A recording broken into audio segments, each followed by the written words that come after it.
I'm catching a lot of flack for trying to help find people. That didn't happen before Natalie died.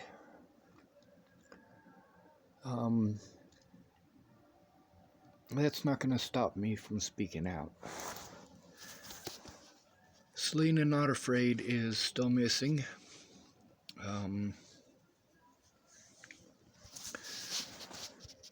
She lost a sister last year named Tristan Gray. I guess one of the young women who was out with them when Selena disappeared was with her sister when her sister was ran over by a vehicle by the Billings airport, from what I've read anyway. She had a brother. His name was Preston Bell, and he was shot to death by the police. She had a twin sister named Zoe Not Afraid, who was 11 years old when she committed suicide in 2014. There are apparently over 300 reporting missing Native women in 2019 alone. Over 300.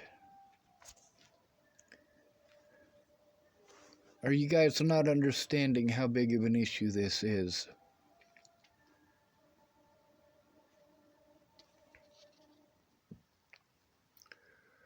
Alright, so she's also got a brother named Kyle Standing Rock.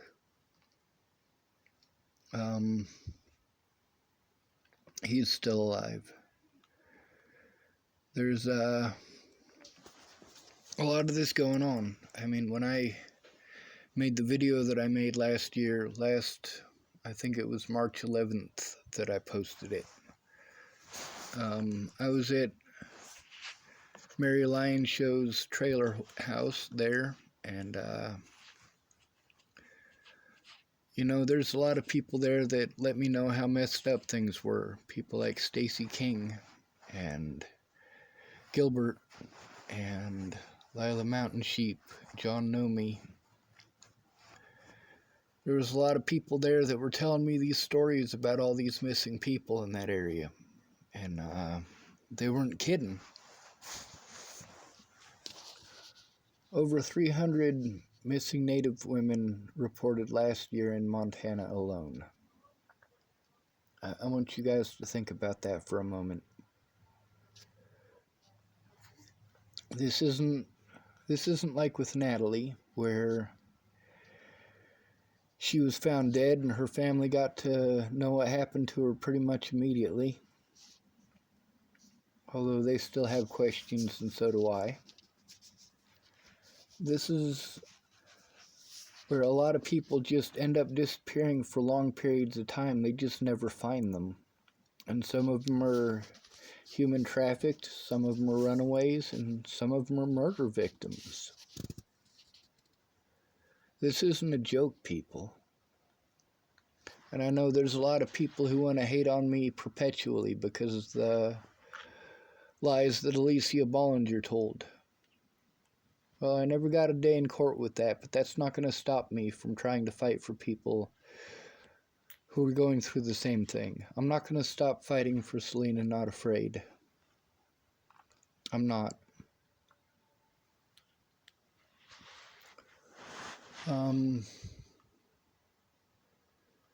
She also had a cousin who commented on here.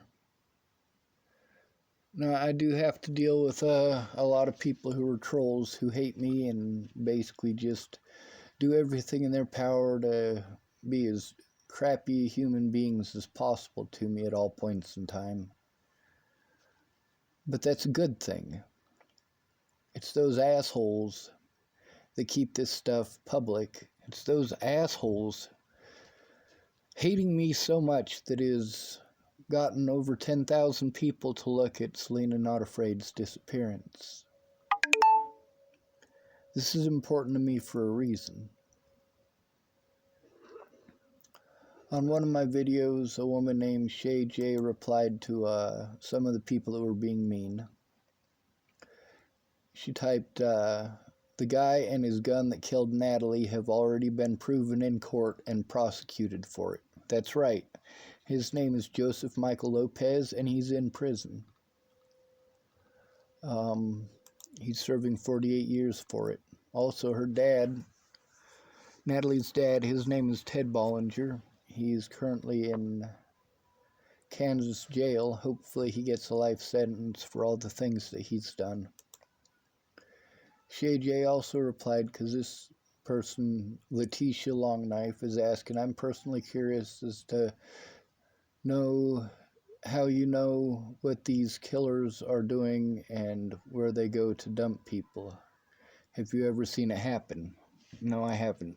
I got told where these bodies are found by local natives, specifically John Nomi. Now, there's a bunch of people that get on here and are typing a bunch of really mean stuff. This is what you got to go through when you're trying to find missing people and you've had your name slandered like mine has.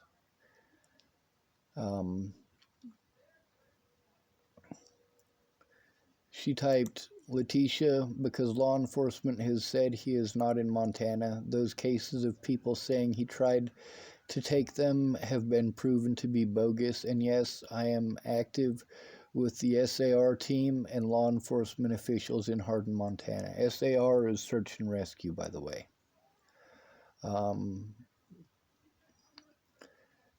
Basically, there's a lot of missing people. There are. But we've got these individual groups that need to work together.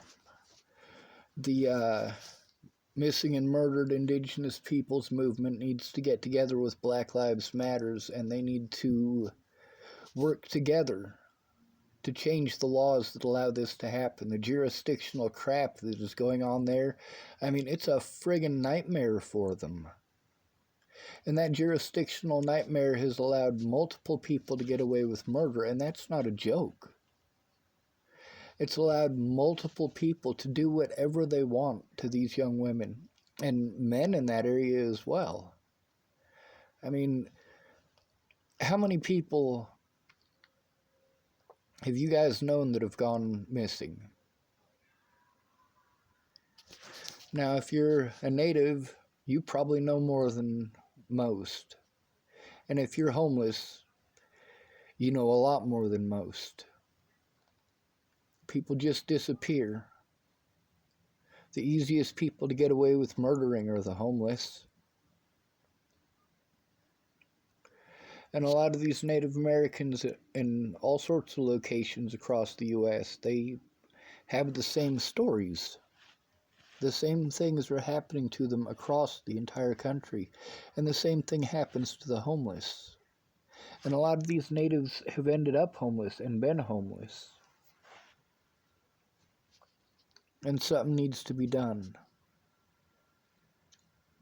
If you guys gotta hate me to the ends of the earth to get it done, by all means, hate me all you want, as long as you get the word out. As long as you try to help to find these people. As long as you try to change the laws so this jurisdictional BS doesn't stop the actual perpetrators from being put away. For me, when all of this happened with Natalie, jurisdiction didn't matter for their side. They could do whatever they want, slander whenever they wanted, speak whenever they wanted, write whatever they wanted. But I wasn't allowed. I posted stuff on Facebook and YouTube because the police wouldn't look. Yes, I talk about it quite a bit, but I also show evidence quite a bit. Some of it on Facebook, some of it on YouTube. I do my best to try to get the information out to as many people as possible in the hopes that one person might actually care. One person. And the thing is, with me, I'm not pretty, I'm not good looking, I'm not rich, I'm not female. All the criteria that people like to listen to the most. I don't fit into any of those categories, so I shouldn't be the spokesman here. But the fact is, just because I'm not pretty doesn't mean I can't do the right thing because it's the right thing to do. I understand that all of your superheroes on TV are good looking and all the villains are ugly as sin, and that's just the way that Hollywood is. In real life, it's the opposite. Alicia Bollinger belongs in prison. But that doesn't detract from the fact that I do feel bad for her in losing her sister. At the same time, that was a loss for me as well. And all these people who don't know her, who are telling me how to think and how to feel and treating me like I'm such a terrible person, oh, you can kiss my ass. The important thing here is making sure these things don't continue to happen.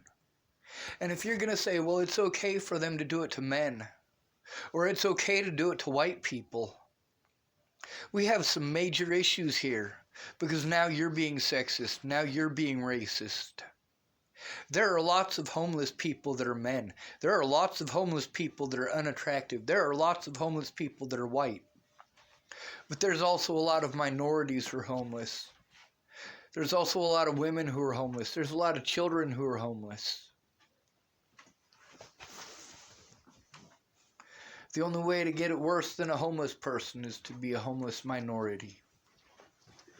This jurisdictional crap that they used to prevent me from filing a report against officers, they did everything in their power to prevent that. These officers need to be stopped. They need to be put in their place. They need to know what it's like. See, when you get blown off by a police officer, they don't want to do their jobs. They just want to get paid and they want to go home. And when you're a public servant, that's not the way that you should be thinking. You should be thinking, how can I best serve the public? How can I protect these people? Well, blowing them off when they try to tell you what's going on is probably not a good start to that. Especially in the cases of Native Americans, the media does everything in their power to what? To nothing. They talk about how the police did this and the police did that, when really it's the Native Americans who are organizing the searches. The police put on just enough show that the media won't bother them about being, well, not actually interested. The police don't do squat, and they need to do something. Now, when it comes to the homeless, they don't really get any coverage. When your homeless homie dies, he's just dead, and that's it. Nobody cares. He's dead. He's a homeless person. Who cares about homeless people? They're all junkies. They're all alcoholics. They'll all steal your things. They're all this type of people and that type of people.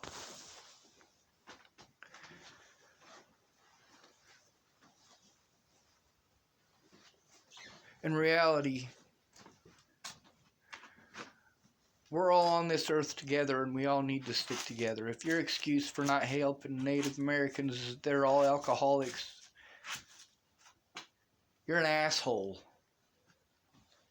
If your excuse for not helping homeless people is that they're all alcoholics, you're an asshole.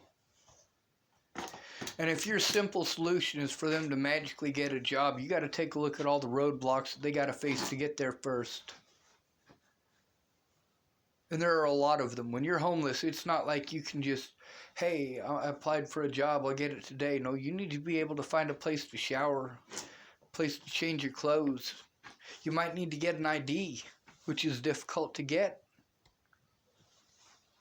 You need to find an address. You need to find a lot of things before you can get that job that you guys think that somebody should just magic up.